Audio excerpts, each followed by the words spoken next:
Welcome everybody to this CHAMP webinar on ICS2. Today is World Customs Day. It's a coincidence, but it's a nice coincidence that we have this webinar today. And we're going to discuss ICS2 and the actions and deadlines. This is based on the webinar we did in October last year, and now actions are needed. Good morning, evening, or afternoon. My name is Bart-Jan Haasbeek. I am based in Amsterdam and I am CHAMP's Events and Engagement Manager. Many thanks for joining again in such large numbers. This is the second webinar on the topic today, and we've seen literally hundreds of attendees already, so we're very happy you're joining us here and now. We're still on a fact-finding mission, and the question is, are you ready? So we will be discussing actions and deadlines. Before we start with the presentations, let's have a short housekeeping. The duration is 30 minutes. We will not share any sensitive data. And the audience, it's for everybody in the supply chain, but it's specifically for airlines, GSAs, and ground handlers. We are recording this session, and tomorrow you will automatically receive an email with the recording, with the link to the recording. And today is about asking questions. So if you have any questions, please use the tool and we will get back to you during the webinar. And if not, we will surely get back to you one-on-one via email to answer your questions. And if needed, you can reach out to us for follow-up and we will organize a call with you and help you set up. So our agenda for today, first I will introduce our panelists, then Louise will explain why we are here, now basically to answer your questions, the actions and deadlines, then we will go into the questions, and then we'll summarize the webinar with the key takeaways. Today's specialists, two CHAMP colleagues, Louise Leon, Senior Business Support Officer, and Jerome Lorig, Product Manager, Customs and Security. Let's kick off with Louise. Louise, can you explain why we are here? Well, good afternoon, everyone, or good morning. Absolutely, why we are here. First of all, if you are already a CHAMP customer, please reach out to us as soon as possible to get signed up and to add the security package onto your account. We can get that done quite quickly. If you are just waking up and realizing there's a major change happening, then we would like to reference our previous webinar held by CHAMP back in October, where we are describing the processes and the upcoming changes into the ICS system. Our question to you today is, are you ready? We invite you to raise your questions, and any possible questions will be gladly entered into our engagement and FAQ that can be found on the CHAMP website, and any main points to consider and questions that maybe you can reference of other people who may be feeling like you will be available on there. And our main message for you today is, do not wait. You should be acting now. There are some upcoming deadlines to manage, and this is something that you should do, and this is why we decided to raise the flag today and get everybody aware and playing in the same game. So the current status that we have and the biggest looming deadline that we would like to point out for everyone is the many airlines have already started to request what's called the deployment window. This deployment window must be requested on by 31st of January. So it's just a few days away, and we're definitely recommending people to reach out to the authority. We are asking you to reach out to the authority that holds your EORI. So previously, CHAMP had sent out an email with attached instructions and emails provided by the EU Commission that you can reference. Now, if any of those emails are incorrect, you must ask the authority to point you in the right direction and get you the right person to action your request. It's something that you must do again before the 31st of January. So thank you, Louise. So the 31st of January, we will be repeating that date. There's a lot of repetition because this is an important date. The screen you see on the laptop on your screen is the screen of our FAQ. The FAQ is visible on the CHAMP website.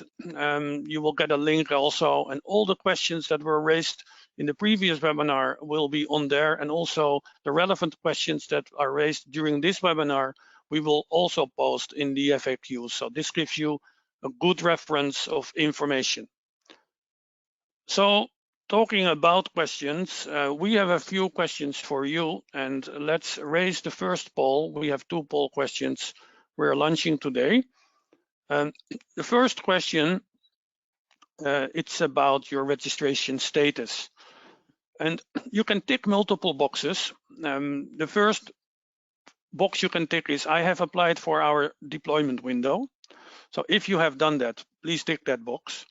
I have requested to be registered within, etc. I have an EORI. If it's applicable, tick the box. Multiple options are possible. And if none of the above, then you tick the last box. It is no for all of the above. So let's wait a minute to get the responses in. So I can see the responses are slow, but gradually there are more and more. This morning we had a huge percentage of people who responded, and it's still climbing, but we're not near to where we should be. So I will give it a few more moments. It's obvious that we have a winner. Tomorrow, oh no, it's a bit like the same as we have at this morning. So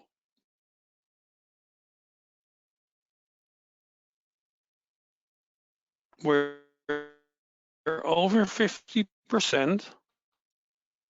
Thank you for that. A little bit more and share the results. So, Louise, what is your take on the 49% and the 38%? A little bit different here from this morning for sure. I still see that the deployment window requests are pretty low. This is something that, like I said, is an imminent date and an urgent request that needs to go out to the member state where your EORI number is being held. I realize that a lot of people understand that they have an EORI, and it's a reminder that now you're only working with one EORI in the ICS2 program, which my colleague Jerome now will talk a little bit more about here. And if you don't know, again, your member contact, you can reach out to us. CHAMP did send out a mail with instructions and emails that you can reach out to the member state, that you can already start in the right one single place. So absolutely act.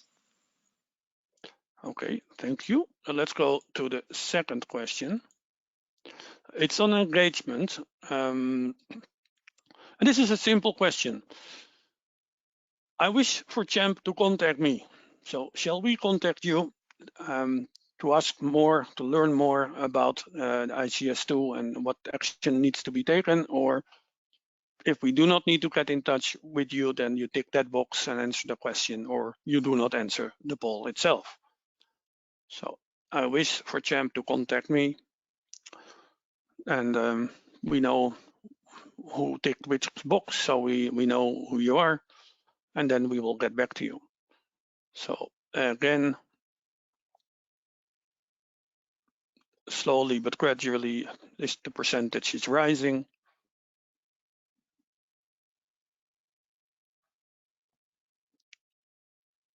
We'll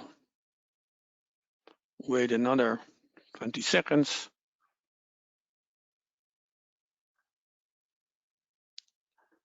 Okay, higher percentage answered this question, so that's good. And let me share. And again, it's a bit different than this morning. So, Louise, what is your take on this one? Well, interesting. Well, I want to say that the people who are joining this webinar this afternoon are a little bit more aware of the processes to get done. So maybe you don't need some help. And for the remaining of those of you, 44% that are saying contact us, we will certainly be reaching out soon. Yeah, indeed. So let's continue. And we go to our next speaker, Jerome Lorig in Luxembourg. Could you explain us more of the who is who and what is what? Yes, sure. Thanks, Badian. Thanks, Luis. Indeed, a bit more details now. So as already mentioned by Luis, we have just recently sent out a broadcast with detailed instructions to our clients and many more of what's expected from the economic operator as a preparation to actually get ready for ICS2 filing. This is even partially independent from any service or service provider you would be using. And it was great to see that many have started to take action, which obviously resulted in some questions that came up. And we want to use the chance now to bring even more clarity into these questions. What we need to say, of course, is that whatever we're communicating here is according to our best knowledge and the most recent information also received from the TAXUD. Another final web conference or conference is planned from the TAXUD, which invited many associations like IATA, FIATA, but also the member states at the 7th of February. And we hope that we learn more about some of the critical points that many of you are aware. But for now, we can share what we know at this day. So the first point is the deployment window, what the TAXUD or the EU calls the deployment window. So there's two deployment windows. The one is from the 1st of March to the 30th of June, and the other one is from the 1st of July until October. The second one is only for the freight forwarders, so that's nothing for you to consider. If you are an airline, then or GSA, GHA, then the first deployment window is of relevance for you. Now, the deployment window is the full range of these 4 months, 1st of March until end of June. If you don't send a request to the national member state, which is holding your EORI number, then you're obliged to go live at the 1st of March with ICS2, and you must comply with the new regulations. However, you have the chance to request a 2 weeks time frame inside the deployment window to get more time to get ready and to announce to the EU and also to the National Service Desk that you are planning to only cut over to ICS2 at a later stage. What we are proposing and recommending to do, especially when working together with us, is to request a 2 weeks time frame either from the 1st of June until the 15th of June or from the 16th of June until the 30th of June. Those are then the 2 weeks in which we will take care of your cutover. If you don't do that, I mean, obviously feel free to request another 2 weeks period, but the earlier you are, the earlier you must comply with the new regulations. And many of you might have still work to do to prepare procedures, but also data to comply with ICS. The go live is still the 1st of March. I know that many have heard already about derogations being requested from the member states because they are not ready themselves. It's a complex scenario, so to say, to explain also the dependencies between the member state readiness and the ICS2 readiness. Even if there were 25 member states not ready at the 1st of March, it wouldn't mean that ICS2 is not ready. So right now, we have no indication that the EU is planning to move the actual enforcement date to later this year. But again, they allow you to request for a later go live yourself. Again, a point that we are repeating again and again, the EORI numbers. Some of you might have used different EORI numbers under the ICS2 procedures in the last 10 years, depending on the first point of entry you have. In the future, it's not allowed anymore. You must have only one EORI number, and depending on the EORI number you have, it defines your national contact, the member state. So the EORI number, the first 2 characters or letters of the EORI number identify the country that has generated your EORI number. And according to that, you need to pick the contact out of the contact list that was in our broadcast and reach out to those member states. As Luis was correctly saying, we have heard already that sometimes the reply is I'm the wrong contact. Well, that's the contacts we have. That's actually the contacts the TAXUD has published online in their repository. And hopefully then the National Service Desk will be able to assign you another person you can reach out to. In the beginning, we thought, and it was communicated, that you need to give a reason why you would want to go live at a later date. I believe right now we have learned that it's not necessary. what you need to provide is your EORI number, identify your company, some of the details. I mean, we shared this also in the broadcast, and the date from and to, meaning the 2 weeks inside these 4 months when you plan to cut over. Again, we prefer to do this then in June together with you. Number 5 and 6, to repeat, the second deployment window from July and to October is for the forwarders. So don't request anything inside that period. It's just adding confusion, and your deployment window request will be rejected.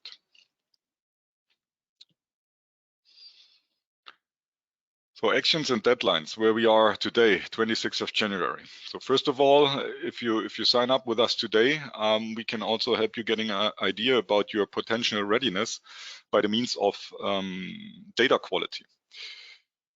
So that's one important point which we will talk about also in a bit. Then again, 31st of January. Right now, that is the date that was communicated, or date we are aware of, until you have time to request your deployment window. Most probably, maybe not all the member states will give you an answer or grant you the deployment window immediately, but it is important that you send out your request still this month. So act now if you don't want to start 1st of March. And then again, 1st of March. 1st of March is still the go live date. Deployment window until 30th of June possible. We cannot yet tell what would happen if you haven't requested a deployment window and you're not going live 1st of March. We will not just cut you over and start switching our applications to send the messages to the new connections, but it will then be on you to follow up with customs to see what's happening if you don't comply and you haven't asked for a later go live date. Well, the data quality. So now we have been talking quite a lot about prerequisites to actually get ready for ICS2 filing by the means of getting registered and all that kind of stuff. As we all know, there are changes coming with ICS2, and I don't want to go too much into detail, but again, get ready for the preload filing process. This means an operational change in your procedures, and you have to talk to your clients, you have to talk to your handling agents at export stations, and you probably have to set up internally to comply with these new regulations. We have our TGS service that will be connected to this and supporting fully on the technical level and also visualize the information. And the second part is the data quality. Data quality has always been an issue, but now with the ICS2, the harmonized commodity code, the first 6 digits becoming mandatory for master, direct, and house area builds is a crucial point. And I believe that this picture is just speaking for itself. It's based on a study that we have been doing just 2 days ago on the data that we have received throughout January. At the very end, this means if you had to go live tomorrow, 80% of your shipments will not get an MRN number, and with that will not be released. I cannot stress this enough. If there is no harmonized commodity code in the data that you are sending to us, you will not get an MRN number. Without an MRN number, no proper pre-arrival filing, no temporary storage, no presentation of goods, no release of your shipments. This is so crucial. I know there is a tendency to only start taking action when people are shortly before the go live. This time this doesn't work. No one can start like just looking into this a day or two before the actual cutover date. Even if you have requested a deployment window at the 30th of June, you need to prepare this now. Else you will still have missing a lot of harmonized commodity codes on your shipment whenever you go live. It's really critical. So yeah, take care of your data. Yes, indeed. Thank you. Yeah, data quality, it's always an issue. I hear this as long as I'm in the industry, of course, with digitalization, and we have to share more data, and the data needs to be correct. So thank you, Jerome. What are the biggest challenges that airlines are facing at the moment, in your view? Yes. Well, I believe as we just saw, data quality is still one of the biggest. Then getting used to the new preload filing requirements. There are airlines there, they are familiar with this based on the US ACAS filing, but many are not. So this is really a new procedure to prepare your operations to already start taking action before even loading. And then obviously there's still also a lot of question and confusion of whom do I need to contact, what's the proper EORI number to use, what do I need to configure, what is UUMDS, what do I have to do exactly. Well, we hope that we were able to make this clear. So literally every airline, every economic operator has to perform the steps we were broadcasting. So get registered in this UUMDS. If you don't want to go live 1st of March, ask for the deployment window, and so on and so on. So I think the overall picture is sometimes still an issue. Yeah.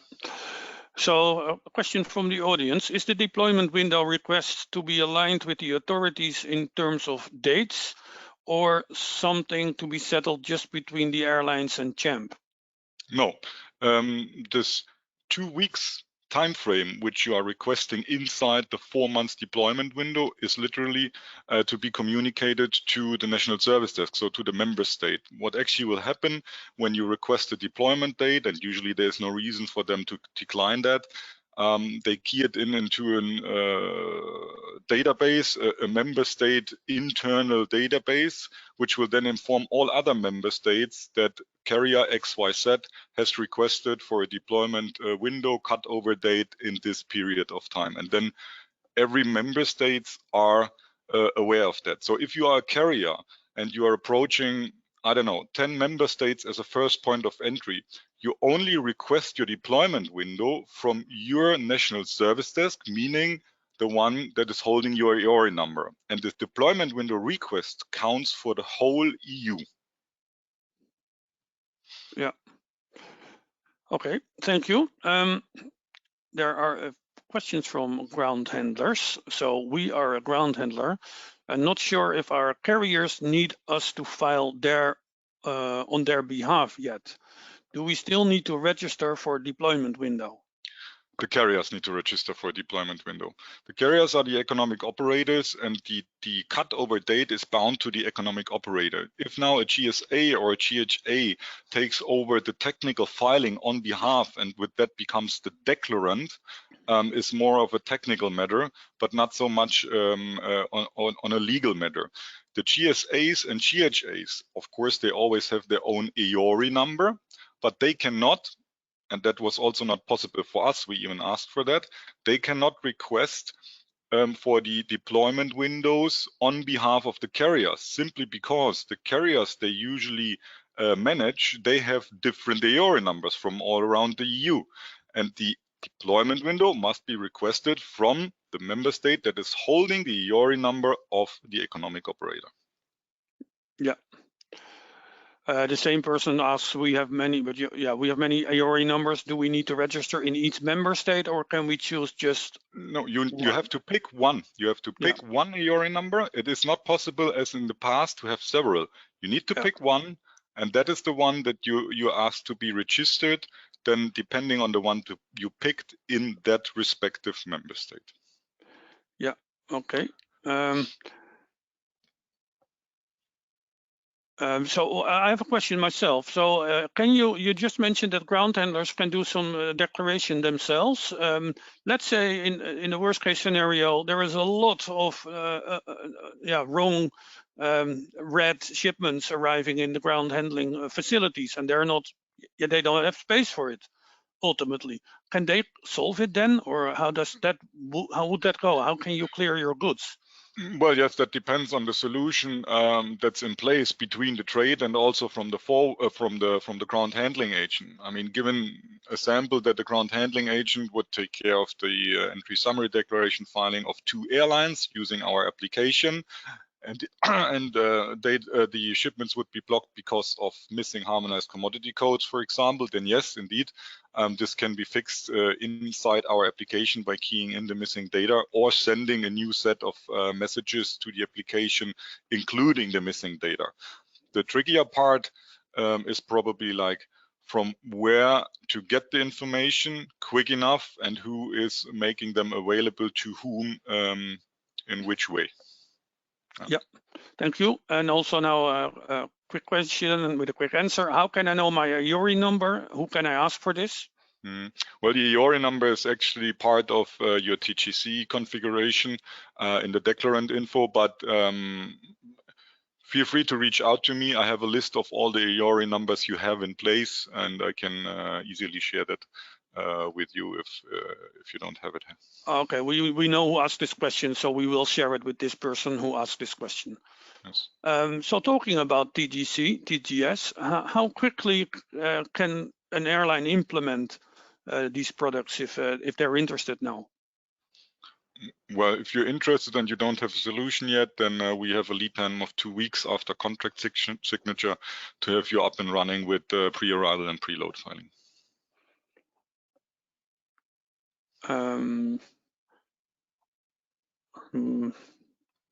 We are an airline. The information only must be sent before the aircraft departs, question mark. For the preload filing, well, the preload filing, there is no strict definition. The preload filing means you need to get an assessment complete message, meaning a security release, same as it is in the US ACAS world or maybe in the UAE with their NAC program, before loading the goods. I mean, that's the rule. If you intend to do this just shortly prior departure, might be not a good idea because there is a risk to receive so-called referrals, which can be request for information, request for screening, or even a do not load. So that's the worst case where really there is a risk of the bomb in the box. And then it depends if you have loaded already the goods, you need to unload, you can't depart, you need to inform your GHA. So the earlier, the better. What we usually recommend to our clients already using the application in the US or in the UAE, do it at booking stage. That usually allows you to have enough time to react on such referrals that you need to manage. And to manage a referral is not an easy part usually. So. Yeah. Okay, thank you, Jerome. There are many more questions, also very long questions, and we will of course get back to you as promised. We cannot answer all the questions, so we'll do that at another time. Let's proceed. So, Louise, could you please summarize the webinar for today? Sure, absolutely. So what we're talking about today, again, is the main point, and the flag that we're raising is to apply for your deployment window. We've mentioned the deployment window consists of 2 windows, one that concerns freight forwarders and is not associated with the airline community. So make sure you're applying for the right time frame, which is before June the 30th, and you have until 31st of January to apply for this deployment window, so please act. If you are more you need some more explanation, please check out our previous webinar. If you really are waking up right now and you don't know what changes are coming up in the ICS2 in comparison to the ICS1, we have a webinar on the Tramp website that you can reference, and you can use that as a starting point to build up any other questions. So again, please act now and don't wait. There are looming deadlines that need your attention, and it's important that you act. If you sign up today, then we can let Champ help you by assessing your data quality and providing valuable feedback to determine how much of your data will actually pass in today's method or setup that you currently have today. So again, the lead time for us as new subscriptions will be around 2 weeks. So act fast, and Champ is ready, and we invite you to join us on this fantastic new change. Thank you, Jerome. Thank you, Louise. It was very insightful. I hope the audience agrees. Thank you, audience, for joining this webinar. We will get back to you. Please do not hesitate to reach out to us. You see the email address here, tractionsales@champ.aero, to reach us, or via your normal channels. We will answer your questions, and we will update the FAQ on the Champ website. Wishing you a happy World Customs Day, and look forward to seeing you next time. Thank you very much. Thank you. Thank you very much. Bye-bye.